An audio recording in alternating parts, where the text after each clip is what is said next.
کچھ ہم لوگ ذمہ دار ہیں خود، کچھ ہمارا گروور ذمہ دار ہے، کچھ ہمارا آرتی ذمہ دار ہے، کچھ ہمارا مڈل مین ذمہ دار ہے اس کے لیے. تو پہلے ہم نے یہاں پر اپنے یہاں منڈیوں کا انتظام کیا ہے.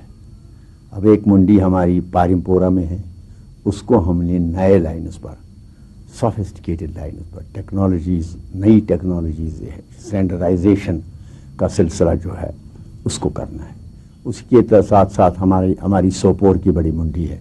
اب سوپور کی منڈی میں پچھلے سال 12 یا 13 کروڑ، اس سے پہلے کے سال میں 12-13 کروڑ کا مال گیا. عجیب بات ہے کہ اسی سال جو مال گیا ہے، جو ہمارے بیپاری آ گئے 70 کروڑ کا مال انہوں نے وہاں ہی خریدا ہے. اس کو ہم ڈیولپ کرنا چاہتے ہیں. شوپیان کی منڈی، سیٹلائٹ منڈیاں بھی ہم بنانا چاہتے ہیں ایک. تو دوسرا ہم ایگ مارک کا سلسلہ یہاں شروع کریں گے. تو یہ 100 کروڑ کا سلسلہ ہے، اس کو ہم نے جو انفراسٹرکچرل فیسلٹیز ہیں مارکیٹنگ کے لیے، ویسے گریڈنگ صحیح ہونی چاہیے، پیکنگ صحیح ہونی چاہیے، اس کے ساتھ ہی آن فارم کولڈ سٹور ہونا چاہیے جہاں تک ہو سکے، اور ٹرانسپورٹ کا وائٹل انتظام ہونا چاہیے فوری طور پہنچانے. مثلا چری کے لیے ہم نے 2 گاڑیاں خریدی ہے 12 لاکھ کی ہمارے ہارٹیکلچر مارکیٹنگ والوں نے.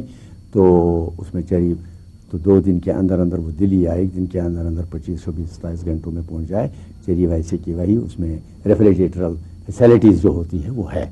اس سال بھی مفتی صاحب نے فرمایا ہے، اور میرے ایگریکلچر محکمے کا بھی یہ خیال ہے کہ ہم اور 5-6 گاڑیاں خریدیں تاکہ وہ کریں. تیسری مارکیٹنگ کا یہ ہے کہ ہم نے گورنمنٹ آف انڈیا کے ساتھ یہ جو جہاز رانی کا محکمہ ہے، اس کے منسٹر کے ساتھ بات کہی ہے کہ بھائی چری کے لیے ہم کوئی 80% آپ کو سبسڈی دے دیں گے، دہلی میں پہنچانے کے لیے، کلکتہ میں پہنچانے کے لیے، بامبے میں پہنچانے کے لیے سیم ڈے. بیسک یہی ہے. اب سوال یہ تھا کہ باہر کی دنیا کا جو ہارٹیکلچرل پروڈکٹ آتا ہے وہ ان کی پیکنگ بڑی اچھی ہوتی ہے، ان کا سب کچھ ٹھیک ہوتا ہے. لیکن دلی میں پچھلے دنوں میں گیا تو میں نے جب بڑے آڑتیوں سے اور گاہکوں سے بھی بات کی، انہوں نے کہا بھائی جو فلیور اور جو ٹیسٹ آپ کے میوے میں ہے وہ بات نہیں ہے، وہ دوسروں میں نہیں ہے. ہم نے کہا جو کلٹ فروٹ ہمارا ہوگا، C کلاس ہوگا، D کلاس ہوگا، ہم وہ ان کا C کلاس خود خریدیں گے. اور ہمارے پاس جو جوس نکالنے کی مشینری دوابگاہ میں ایک ہے فیکٹری، ایک یہاں پرائیویٹ ہے ڈائسن کے پاس، ان کو ہم دے دیں گے. اور ملٹری والوں نے کہا کہ ہم وہ لے لیں گے. اس کا مطلب یہ کہ ہمارے جو مارکیٹنگ فیسلٹی دے کے اگر اچھے گریڈ کا میوہ باہر جائے گا، we are very much expecting ہمیں اچھا ہی اس کی قیمت بھی آ جائے گی. میرے خیال میں یہ جو ہم نے گورنمنٹ آف انڈیا، ہمیں پرائم منسٹر کا مشکور رہنا چاہیے، اپنے ایگریکلچر منسٹر کا مشکور رہنا چاہیے، جن کے پیچھے مفتی محمد سعید صاحب ہمارے چیف منسٹر رہے. تو یہ پلان جو ہو گیا، اب دیکھیں گے میرے خیال میں جب اب نیا انٹرویو کریں گے 5-6 مہینے کے بعد، سال کے بعد، تو آپ دیکھیں گے اس میں کافی فرق آیا ہوگا اور آپ کو ان دقتوں کا سامنا نہیں دکھائی دے گا. بہت حد تک میں نہیں سمجھتا ہوں کہ بیک وقت ہم کریں گے، but there is a will in the government. صاحب زرگر صاحب نے اشارہ کیا کہ جب منڈیوں میں گئے تھے تو آڑتیوں نے کہا کہ کشمیر کے فروٹ سے زیادہ اچھا سواد کسی میں نہیں ہے، وہ چاہے چیری ہو یا سیب ہو یا ڈرائی فروٹ کیوں نہ ہو. تو اب جو دور آیا ہے وہ بیج بیچنے کا ہے. تو مطلب جو فروٹ آپ کا نکل کر آئے گا وہ سارا کا سارا بیج پر ڈیپینڈ کرے گا، کیسا بیج ہے آپ کا اور کتنا اچھا بیج ہے آپ کا، اور اس میں مقامی لحاظ سے کیا کیا خوبیاں ہیں. اب جو دور آیا ہے وہ سستے میں باہر سے بیج بھی آ رہے ہیں، صرف فروٹ ہی نہیں آ رہا ہے، بیج بھی باہر سے آ رہے ہیں.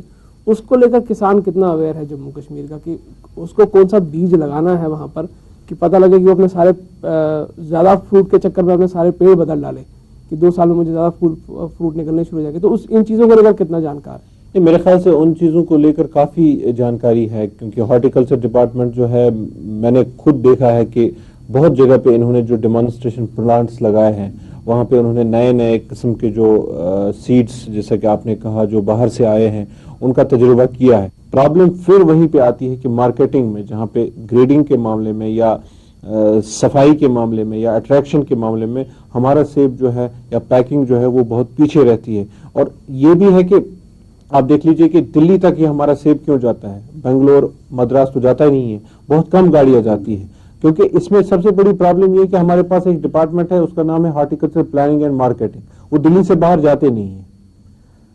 آفیسز تو ہیں, بے شک آفیسز ہیں اور آفیسرز بھی ہیں, لیکن ان کا کام کیا ہے, کیونکہ اکاؤنٹیبلٹی ڈپارٹمنٹ میں ہے نہیں, ان سے کوئی پوچھنے والا ہے نہیں کہ بھائی اگر یہ ڈپارٹمنٹ ہے مارکیٹنگ اور پلاننگ کا, آپ نے کیا کیا ہے. اگر ان کے پاس ٹارگٹ فکس ہوتا ہے کہ بھائی اگر آپ مدراس میں ہیں یا بنگلور میں ہیں, آپ کے پاس یہ ٹارگٹ دیا ہوا کہ اتنا مال یہاں سے جانا چاہیے, کیونکہ آپ کو کنونس کرنا ہے وہاں پہ آرتھیوں کو یا منڈیوں میں جا کے آپ کو کنونس کرنا ہے کہ اگر 3 دن کے بعد بھی مال آ جائے گا, اور آپ نے خود کہا کہ کولڈ سٹوریج کی جو موویبل ٹرکس وغیرہ اگر اس میں وہ لگا دی جائے تو اس سے ان میں آسانی بھی ہوگی. لیکن بہت ضروری بات ہے کہ گورنمنٹ اس میں ایک ایز اے گارنٹر کے طور پہ سامنے آ جائے, تاکہ کسان کو کوئی مشکل پیش نہ آئے, کوئی دقت پیش نہ آئے. آپ کو پتہ ہی کہ پچھلے 13-14 سال میں جو حالات خراب رہے, ان میں سے اعتبار کسی حد تک اس میں پرابلم آ گئی ہے, یا اس میں مشکلات کا سامنا کرنا پڑتا ہے کشمیر کے گروور کو, یا ہر جو کوئی بھی لوگ یہاں سے جاتے ہیں. تو اس میں گورنمنٹ کو ایک فیسیلیٹیٹر کا کام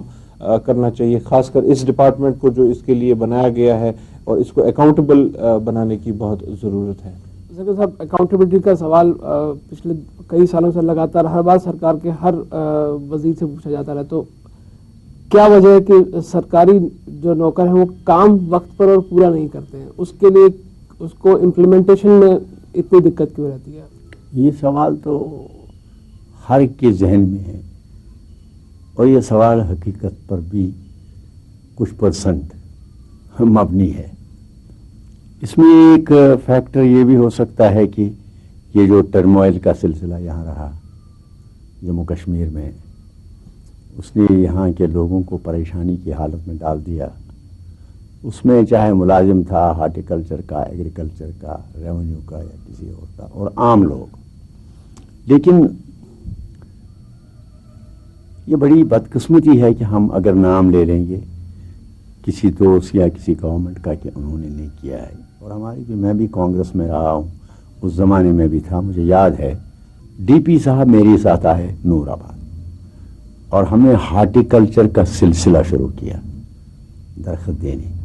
ہم نے ان کو تار بھی دے دی باندھنے کے لیے, پلانٹس بھی مفت دے دیے, کھاد بھی مفت دے دی, سب کچھ دے دیا, اور لینڈ ڈیولپمنٹ سے ہم نے ان کو قرضہ بھی دیا.